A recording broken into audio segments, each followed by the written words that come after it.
when I was meditating with Ajahn Fuang and listening to him teach meditation to other people.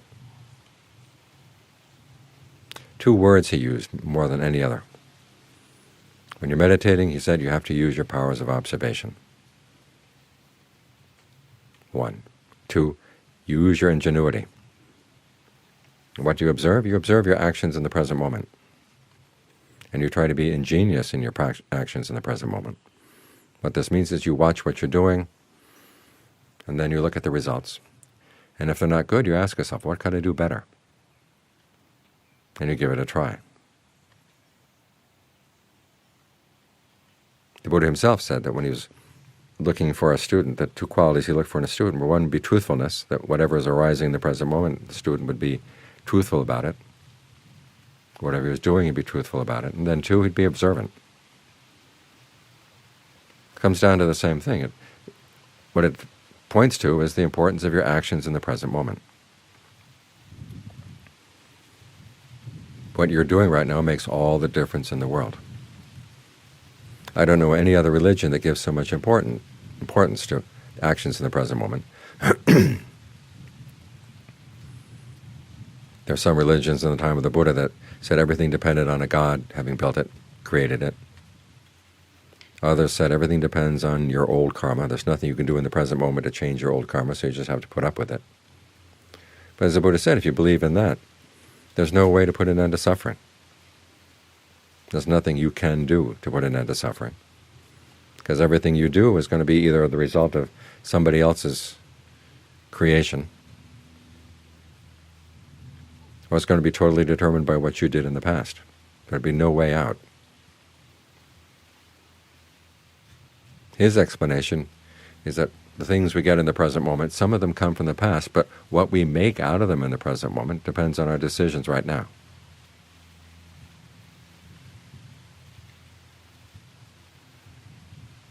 As we get started in the meditation, started in the practice, there's no way we can know that for sure, but we notice that it does give us hope.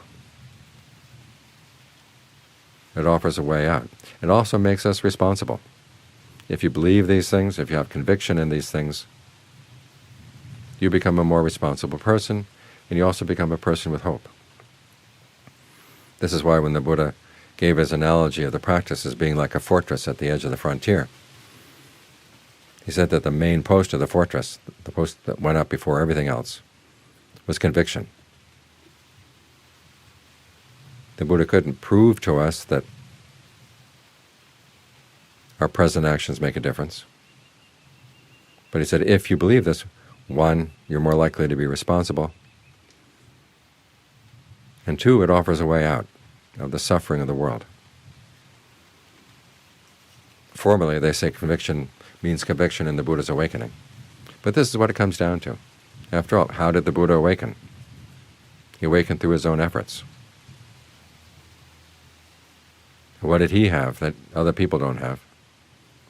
We had good qualities of the mind, but those good qualities of the mind came from his developing them out of the ordinary good qualities that everybody has.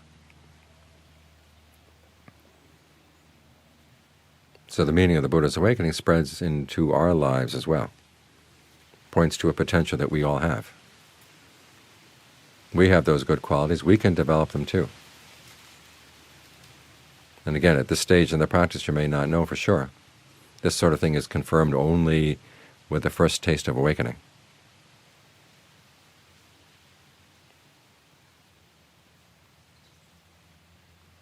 But if you believe these things, there is a pragmatic truth. You'll be more likely to act in a skillful way. And you have the motivation that offers you hope.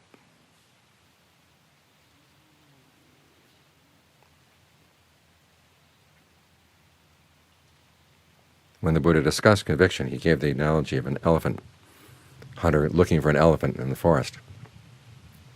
There was a man one time who came to see the Buddha. He was very impressed. Went back and told his friend, "That Buddha is really a Buddha," he said. How do I know? Other people come and they're planning to argue with him, and even before they open their mouths, he's converted them. So the friend hears this. He'd like to see this Buddha too. So he goes. And he tells the Buddha what his friend had told him. because a friend had given an analogy. He says it's like being an elephant hunter going into the forest and seeing big elephant tracks. And even though you can't see the elephant, you know it's going to be a big elephant. Well, the Buddha said that's not quite the case. The intelligent elephant hunter goes into the forest and he sees big footprints in the forest. He's looking for a bull elephant because he's got a big, heavy job that he needs a big bull elephant to do. But when he sees those big footprints, he's not for sure that those are the footprints of a big bull elephant. Why is that? Because they're dwarf female elements with big feet. It might be theirs, but it looks promising. So he follows the footprints. Then he sees scratch marks up in the trees. But even then he doesn't come to the conclusion it must be the scratch marks of the bull elephant's tusks, because there are tall females with tusks. It might be theirs. But still it looks promising, so he continues following the tracks. He finally comes to a clearing, and there it is, a big bull elephant. That's when he knows for sure. In the same way, the Buddha said, when you practice meditation, your mind gets quiet. That's like the footprints of the elephant. Even if you start gaining different powers through your concentration, remembering past lives, reading the minds of other people, those are like scratch marks up in the tree. Still not proof that this is the path, or that the Buddha was awakened. It's when you have your first taste of awakening yourself, you say, oh, the Buddha knew what he's talking about. That's when your conviction is confirmed. But up to that point, things look promising, so you follow along.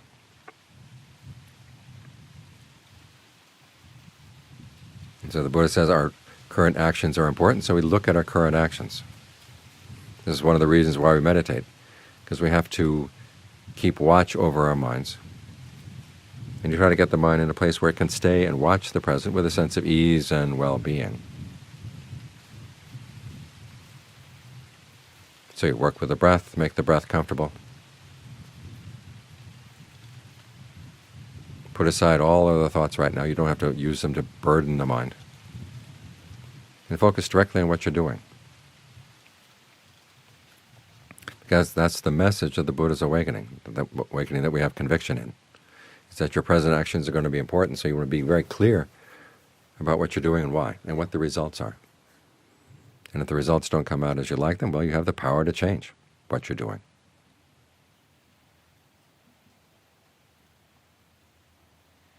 This is why we say if you believe that everything is created by a God, you wouldn't have the choice to change your actions. If we believed everything came from your past actions, you wouldn't be able to change your actions. It's because we believe that what we're doing is important. And then we take advantage of that and we say, yes, we can change.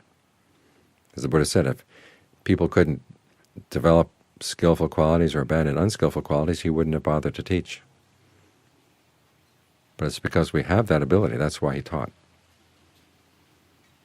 This is why when they talk about having conviction in the Buddha, it extends to his Dhamma, the teachings he left behind, and also to the noble Sangha, the people who have practiced well and have gained results by following this practice.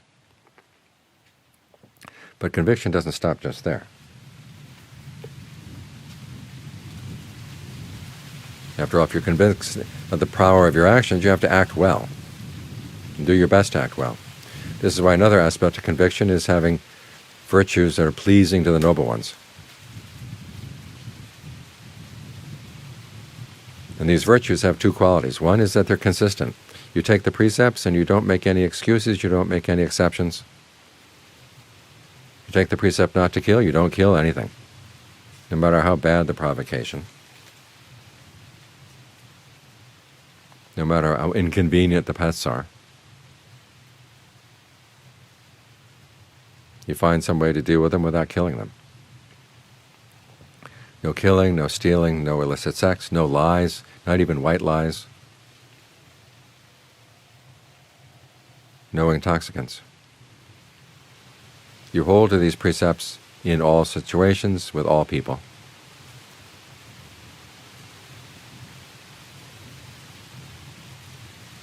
because you're convinced that your actions are going to shape your future, and why do a bad job of shaping it? Just as they shape the present. So you hold to the precepts, but at the same time, you don't use your precepts as an excuse for looking down on other people who don't follow the precepts. You're not doing this to become better than other people. We're doing this because the mind has its diseases of greed, aversion, and delusion, which get in the way of it seeing clearly what it's doing.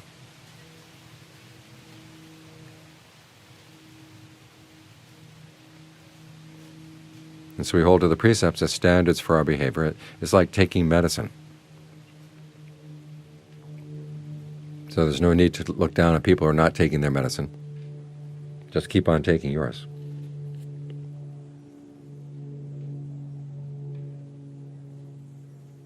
Now, to make sure your precepts are solid, you have to have mindfulness and alertness. And John Fung had a student one time. She saw her friends going to the monastery to take the 8 precepts, so she decided she'd take them as well. In the afternoon of the first day, she was walking past one of the monks' huts, and there was a little guava tree. And she told me later, it seemed like 1 second one of the guava fruits, which was nice and ripe, was sitting on the tree, and the next second it was in her mouth. And John Fung happened to be nearby, and he said, "Hey, I thought you were going to take those precepts. What's in your mouth?" She'd forgotten that she wasn't going to be eating anything in the afternoon. And as he reminded her, when you're taking the precepts, the big precept you have to take is the precept of the mind. In other words, you have to be mindful and alert about what you're doing. So this is one of the reasons why we practice meditation, is to develop our mindfulness and alertness so we can be sensitive to what we're doing and why, and what the results are going to be out once we've done something.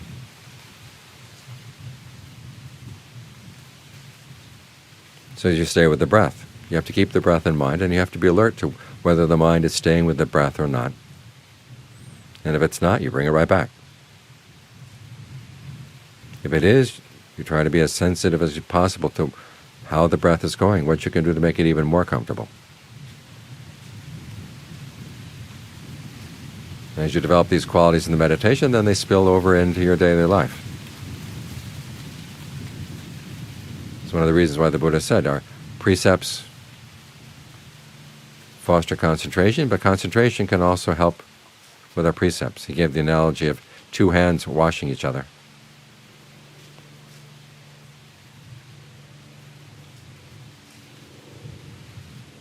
Precepts wash your concentration washes your precepts.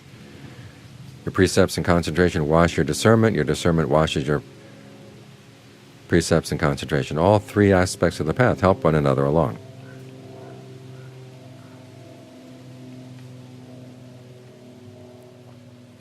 So you don't have to wait until your precepts are pure before you meditate. You don't have to wait until your concentration is perfect before you gain discernment. You take what you've got. You try to practice the precepts, you practice concentration, you try to develop your discernment as best you can. And these 3 qualities help one another along.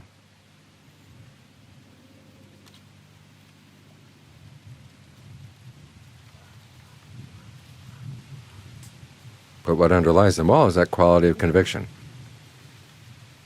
Because there are going to be obstacles in the path.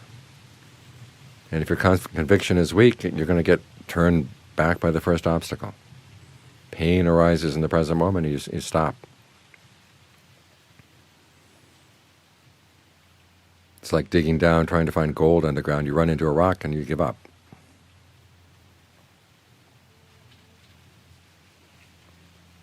Whereas if you realize the message of the Buddha's awakening is that your present actions make the difference. You realize that even though, say, there may be pain, it may be coming from your past karma, but how you relate to the pain is a matter of your present karma, and that can make all the difference in the world. After all, the Buddha said, pain is a noble truth. It was through understanding pain that he gained awakening.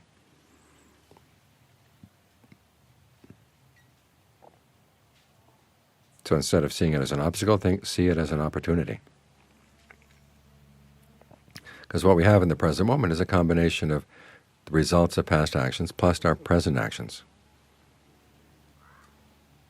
And sometimes, even though we may be getting bad things coming at us from our past actions, we can make good things out of them. It's like being a good cook. You may have all different kinds of vegetables and fruits in your kitchen garden. And if you planted some good fruits and vegetables, you have good things. You have some bad ones, well, they've got bad things coming in. But a good cook can take even bad things and make good food out of them.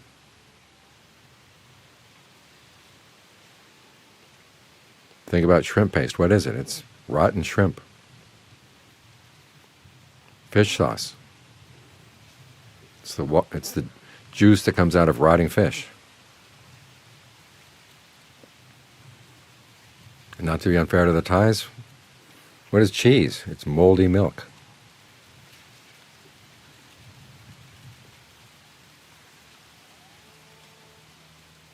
And we can make good things out of these things. So in the same way, pain comes up, learn how to see it as an opportunity to understand pain. Distractions happen in the mind, use it as an opportunity to see, how does the mind switch on itself? You make up your mind you're going to stay with the breath, and a few seconds later you're off someplace else. What happened in between? Well, here's your chance to learn, to watch, to understand, to be observant. If you believe in the importance of your present actions, you'll be very observant about your present actions, and that gives you the opening to get out. So in this fortress of our practice that protects all the good qualities of the mind, this is why conviction is the main post. In Thai they call it Sao Ek, the first post that goes up. Even when they build cities in Thailand, in the old days they would put up a post in the middle of the city, symbolic of the fact that this is where the city has its foundation. And everything else grows out of that. So as long as that initial post is good and solid, everything else will have a chance to be good and solid as well.